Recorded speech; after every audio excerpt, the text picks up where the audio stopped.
আচ্ছা বলো তো, আই ড্রিঙ্ক ওয়াটার, এই ওয়াটারটা এখানে কোন পার্টস অফ স্পিচ হবে? Very simple, noun. Very simple, noun. এবার বলো তো, আই হ্যাভ এ ওয়াটার পট, এইখানে ওয়াটারটা কোন পার্টস অফ স্পিচ হবে? এটা noun. Noun, very simple, noun. এবার বলো তো, the fish live in water, এইখানে ওয়াটারটা কোন পার্টস অফ স্পিচ? আরে ভাই বলছি তো নাউন। নাউন, সবই নাউন। ওকে ওকে, ভেরি গুড, ভেরি গুড, ডান। আচ্ছা এবার বলো তো, আই ওয়াটার দ্য প্লান্ট, এইখানে ওয়াটারটা কোন পার্টস অফ স্পিচ হবে? আরে ভাই ভেরি সিম্পল, এইখানে আই ওয়াটার দ্য প্ল্যান্ট, এখানে ওয়াটারটা হচ্ছে নাউন। সবই ভুল, আসলে তুমি যে উত্তরগুলো দিয়েছো সবই ভুল।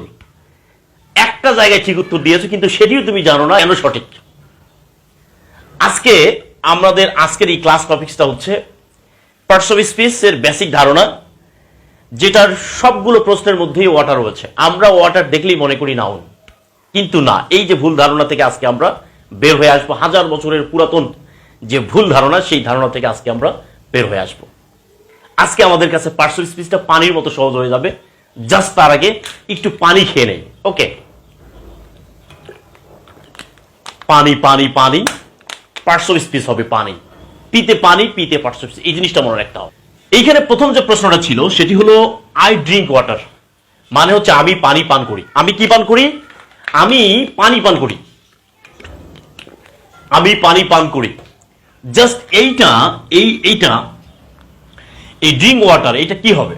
এটা কোন পার্টস অফ স্পিচ হবে? এখানে অপশনগুলো দেওয়া রয়েছে। অপশনগুলো দেওয়া রয়েছে, এইটা কোন পার্টস অফ স্পিচ হবে এইটা নির্ণয় করার জন্য একটা কাজ করতে হবে। এটা কাজ করতে হবে, কি কাজ করতে হবে? এইটাকে প্রশ্ন করতে হবে। কি দিয়ে প্রশ্ন করতে হবে? প্রশ্ন করতে হবে হোয়াট আর হুম দিয়ে প্রশ্ন করতে হবে। হোয়াট আর হুম দিয়ে প্রশ্ন করতে হবে। তাহলে যদি আমরা এইটাকে হোয়াট আর হুম দিয়ে প্রশ্ন করি, যদি উত্তর পাওয়া যায়, তাহলে সেটা হবে কি? সেটা হবে অবজেক্ট। সেটা কি হবে? অবজেক্ট হবে। তার মানে হচ্ছে আমি কি পান করি? আমি পানি পান করি, রাইট? আমি পানি পান করি। তাহলে এই হট এর উত্তরটা হচ্ছে পানি, সুতরাং এটা হচ্ছে অবজেক্ট। ক্লিয়ার? এখন একটা জিনিস মনে রাখতে হবে, কেউ যদি অবজেক্ট হয় তাহলে সেটা অবশ্যই নাউন, মানে প্রতিটি অবজেক্টই একটা করে নাউন। ক্লিয়ার? তার মানে হচ্ছে এইটা হচ্ছে নাউন। তাহলে সঠিক উত্তরটা কি হবে এখানে? সঠিক উত্তরটা হচ্ছে এই প্রথম যে ওয়াটারটা রয়েছে, এই ওয়াটারটা হচ্ছে noun. Clear? I have a water পট, এইখানে আছে I have a water pot. Just আমরা বেসিক গ্রামারের 3 নম্বর লেকচারটা একটু দেখে আসবো। এই পেজে দেয়া আছে, সেইখানে বলছে যখন দুইটা নাউন একসাথে থাকে, এই যে সতীন তত্ত্ব, আমি ইংরেজি গ্রামারে প্রথম সতীন তত্ত্বের প্রয়োগ ঘটিয়েছি। যখন দুইটা নাউন একসাথে থাকবে, তখন আগের নাউনটা অ্যাডজেক্টিভ হয়ে যাবে। কি হয়ে যাবে? অ্যাডজেক্টিভ হয়ে যাবে। যখন খেয়াল করবে, যখন দুইটা নাউন একসাথে দেখবে, ওয়াটার পট, ওয়াটার পট, ওয়াটার বোতল, ঠিক আছে? তাহলে দুইটা নাউন যখন একসাথে থাকবে, তখন প্রথম নাউনটা কি হয়ে যাবে? অ্যাডজেক্টিভ হয়ে যাবে। জাস্ট দুই সতীনের মতো।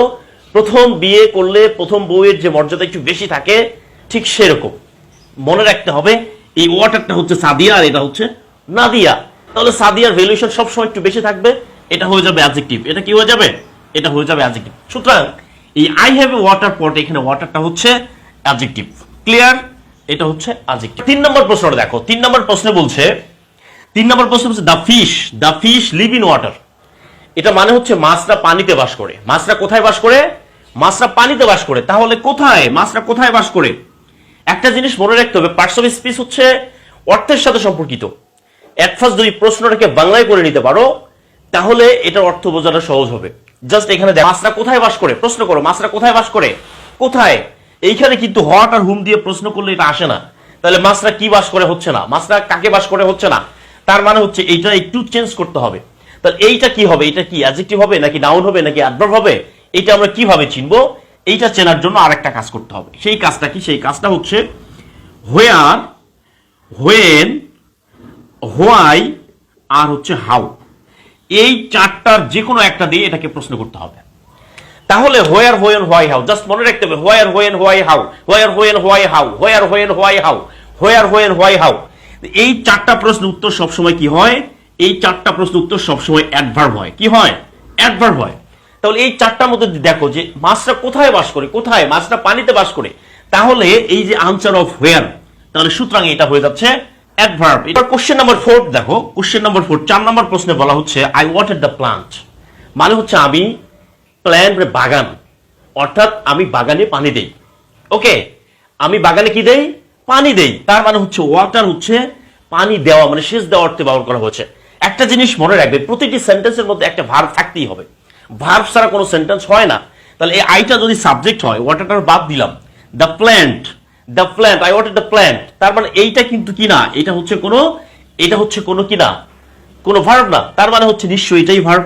তাহলে ওয়াটারটা একই সাথে নাউন এবং একই সাথে ভার্ব হিসাবে ব্যবহার হয়। ওয়াটার মানে পানি, ওয়াটার মানে হচ্ছে পানি দেয়া। সুতরাং এই সেন্টেন্সের ওয়াটারটা হচ্ছে ভার্ব। ক্লিয়ার? এই ক্লাসটা দেখার পরে একটা গান গাইতে ইচ্ছা করছে। গানটি হচ্ছে জীবন কেন এত রং বদলায়। এ জীবন কেন এত রং বদলায়? ভাই, জীবন রং বদলায় না, রং বদলায় হচ্ছে পার্টস অফ স্পিচ। আমি বিশ্বাস করি এই ক্লাসটি যদি দেখো, তাহলে পার্টস অফ স্পিচের 1000 বছরের যে ভুল ধারণাগুলো ভিতরে ছিল, এই সব ধারণা কি থেকে মুক্ত হওয়া সম্ভব। জাস্ট ওয়াটার মানে পানি, এটা সব সময় নাউন হবে, এই ধারণাটা রাখা যাবে না। কারণ এই ধারণাটা রাখতে গেলেই কিন্তু চাকরি হবে না। জাস্ট মনে রাখতে হবে পার্টস অফ স্পিচ পানির মতো সহজ। পিতে পার্টস অফ স্পিচ, পিতে পানি। আর একটু পানি খেয়ে নেই। পানি পানি পানি, পার্টস অফ স্পিচ পানি। Thank you so much. ক্লাসটি যদি ভালো লাগে তাহলে বেশি বেশি শেয়ার করতে হবে। আর তোমরা তো জানোই যে যত বেশি শেয়ার তত বেশি কেয়ার। Best of luck.